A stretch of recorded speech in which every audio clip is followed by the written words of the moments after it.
যোৱাকালি মই কেইটামান টেলিভিশ্যনত এটা ডিবেট দেখিছিলোঁ যে তৃতীয় আৰু চতুৰ্থ শ্ৰেণীৰ চাকৰিত APSCৰ ধৰণে পৰীক্ষা কিয় হ'ব লাগে। দৰাচলতে আসল কথাটো হ'ল যে আমি APSCৰ ষ্টেণ্ডাৰ্ডৰ প্ৰশ্ন কাটিব খোজা নাই। APSCৰ ধৰণৰ পৰীক্ষা তাৰমানে প্ৰথম প্ৰিলিমছ হ'ব, তাৰ পিছত মেইনছ হ'ব আৰু তাৰ পিছত আমাৰ ভাইবা হ'ব। কিন্তু পৰীক্ষাৰ প্ৰশ্নৰ ষ্টেণ্ডাৰ্ড চতুৰ্থ শ্ৰেণীৰ কাৰণে APSCৰ দৰে নহয়। পৰীক্ষাৰ প্ৰশ্নৰ ষ্টেণ্ডাৰ্ড মেট্ৰিকৰ দৰে হ'ব, হায়াৰ ছেকেণ্ডেৰীৰ দৰে হ'ব। তেনেকে তৃতীয় শ্ৰেণীৰ কাৰণেও আমি সেই ধৰণৰ যিটো পৰীক্ষাৰ বাবে প্ৰয়োজনীয় অৰ্থাৎ গ্ৰেজুৱেশ্যন যাৰ কোৱালিফিকেশ্যন তাৰ বাবে সিলেবাছ গ্ৰেজুৱেশ্যন হ'ব, হায়াৰ ছেকেণ্ডেৰী যাৰ সিলেবাছ তাৰ সিলেবাছ হায়াৰ ছেকেণ্ডেৰী হ'ব। কিন্তু আমি এটা প্ৰস্তাৱ দিছিলোঁ যে এইবাৰ ADREৰ পৰীক্ষাত প্ৰিলিমছ হওক, মেইনছ হওক আৰু ইণ্টাৰভিউ হওক। কিয় কৈছিলোঁ আপোনালোকে জানি আচৰিত হ'ব যে ৭,০০০ পোষ্টৰ ভিতৰত এটা পোষ্ট আছে যাৰ কোৱালিফিকেশ্যন হায়াৰ ছেকেণ্ডাৰী আৰু সেই শিতানত ৩,৭০০ পোষ্ট আছে। তাৰ বিপৰীতে ১১ লাখ ল'ৰা ছোৱালীয়ে আবেদন কৰিছে।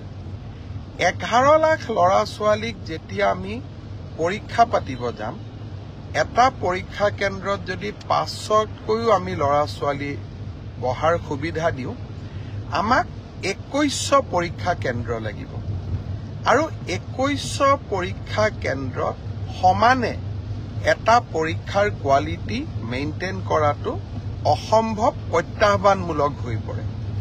যেতিয়া আমি 2100 পৰীক্ষা কেন্দ্ৰত আমি পৰীক্ষা পাতিম, কৰবাত ইনভেজিলেটৰজন ইমান ভাল কোৱালিটিৰ নহ'ব পাৰে, কৰবাত লিকেজ থাকিব পাৰে, কৰবাত চাকৰিত ইজনে সিজনক সহায় কৰাৰো অভিযোগ থাকিব পাৰে।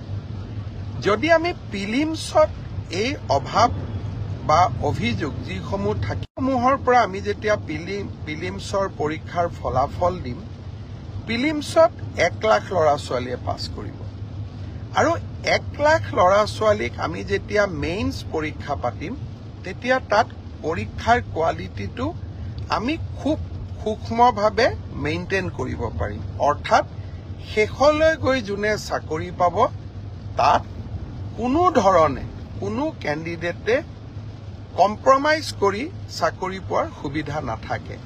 সেইকাৰণে UPSCৰ পৰীক্ষাই হওক, APSCৰ পৰীক্ষাই হওক, তিনিটা তৰপত পৰীক্ষা পাতে। পৰীক্ষাৰ প্ৰশ্ন কাকতবোৰ APSC UPSCৰ দৰে নহয়। দুজন মানে কৈ আছে চতুৰ্থ শ্ৰেণীৰ কাৰণে APSCৰ দৰে পৰীক্ষা কিয় হ'ব লাগে। চতুৰ্থ শ্ৰেণীৰ ইণ্টাৰভিউত APR জনে ক্লাছ 10ৰ ষ্টেণ্ডাৰ্ডে পৰীক্ষাৰ প্ৰশ্নৰ উত্তৰ দিব। কিন্তু প্ৰিলিমছ আৰু মেইনছৰ মাজেদি যেতিয়া সৰকি আহিব, তেতিয়া চাকৰি যোগ্যজনে পাব। মোৰ এটাই লক্ষ্য আছিলে যে চাকৰি যাতে যোগ্যজনক বাদ দি আন কোনোৱেও নাপায়। কাৰণ চৰকাৰী চাকৰি যোগ্যতাৰ আধাৰত হ'লে আমাৰ ছাত্ৰ ছাত্ৰীসকলৰ শিক্ষা ব্যৱস্থাৰ ওপৰত আস্থা উভতি আহে। যোৱাবাৰ আমাৰ এটা পৰীক্ষাত কেণ্ডিডেট আছিল ৬ লাখ। এইবাৰ এটা পৰীক্ষাত হ'ব আমাৰ কেণ্ডিডেট ১১ লাখ। প্ৰিলিমছ মেইনছৰ মাজেদি আমি আহিলে আমাৰ বহুখিনি চেক এণ্ড বেলেঞ্চ আমি কৰিব পাৰিলোহেঁতেন। কিন্তু যি নহওক, মই বিশ্বাস কৰোঁ যে চৰকাৰৰ সিদ্ধান্ত যিমান হওক আমি বিতৰ্কৰ ঊৰ্ধত ৰাখিব লাগে।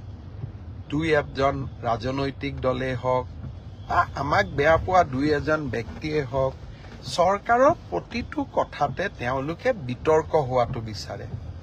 আৰু বিতৰ্কৰ পৰা তেওঁলোকৰ যে কিবা লাভ হয় এনেকুৱা নহয়। যেন বিতৰ্ক কৰি চৰকাৰখনৰ ভাল প্ৰচেষ্টাসমূহকো তেওঁলোকে যাতে কৰবাত নিগেটিভিটিলৈকে ৰূপান্তৰ কৰিব পাৰে। সেইবাবে ময়ো সাৱধানে থাকিব খুজিছো। এইবাৰ আমি প্ৰিলিমিনাৰী পৰীক্ষা নাপাতো, মেইনছ আৰু ভাইভা ভচিৰ মাজেদিয়ে আমি পৰীক্ষাৰ ৰিজাল্ট দিম। অৱশ্যে 11 লাখ ছাত্ৰ ছাত্ৰীয়ে যেতিয়া 2100 পৰীক্ষা কেন্দ্ৰত পৰীক্ষা দিব, ই এটা ভীষণ প্ৰত্যাহ্বানমূলক হ'ব। কেনেকে পৰীক্ষা পাতিব পাৰিম, 2100 স্কুল কলেজ, ই এটা ডাঙৰ প্ৰত্যাহ্বান হ'ব।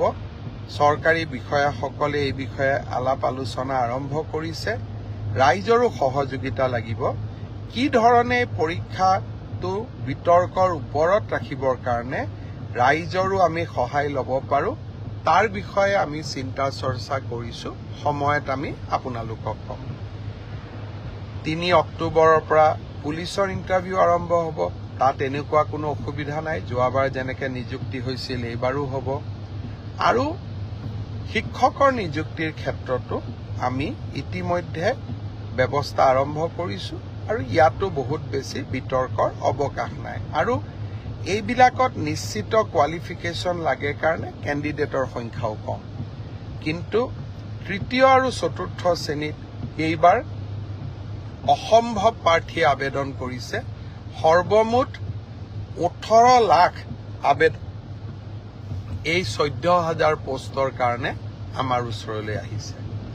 যি কি নহওক, দুই এজনে সুধি আছে যে সিলেবাছ কেতিয়া দিব। মই অহা পৰহি বা মেক্সিমাম 4 দিনৰ ভিতৰত সিলেবাছ দুখন প্ৰকাশ কৰিবৰ বাবে মই ৰিক্ৰুটমেণ্ট কমিশ্যনক নিৰ্দেশ দিছো। আৰু মই ভাবো যে ইয়াৰ পিছত এই পৰীক্ষা সম্পৰ্কীয় আপোনালোকে যি কথা বুজিব খোজে, জানিব খোজে, ইয়াৰ পিছত ৰিক্ৰুটমেণ্ট কমিশ্যনে আপোনালোকক জনাই থাকিব। মই মুখ্যমন্ত্ৰী হিচাপে এই প্ৰক্ৰিয়াটোৰ পৰা খুব প্ৰয়োজন নহলে আজিৰে পৰা আঁতৰত থকাটো উচিত হ'ব। অৱশ্যে কৰবাত ভুল ভ্ৰান্তি থাকিলে, কৰবাত কিবা বুজাত অসুবিধা হলে, কৰবাত স্পষ্টীকৰণৰ প্ৰয়োজন হলে নিশ্চয় মই আপোনালোকক এই ধৰণে ফেচবুক লাইভে হওক বা সাংবাদিক মেলত আহি আপোনালোকক মই বুজাবৰ বাবে বা আপোনালোকক চৰকাৰৰ স্থিতি স্পষ্ট কৰিবৰ বাবে মই চেষ্টা কৰিম।